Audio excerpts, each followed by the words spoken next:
Друзья, салям, и сами сис. Меня зовут Алсу. На этом канале мы вместе учимся говорить по-татарски.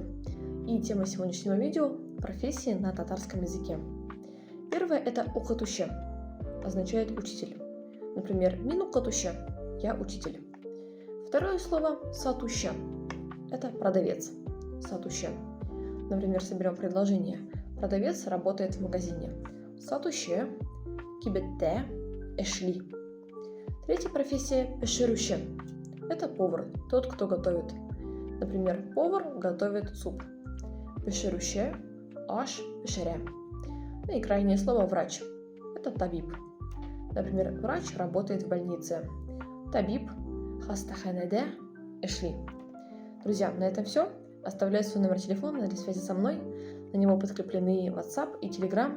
Приглашаю всех на индивидуальные уроки в формате онлайн вместе со мной, где мы научимся говорить по-татарски совершенно любого уровня, будь то вы начинающий, продолжающий или продвинутый ученик. Всех жду!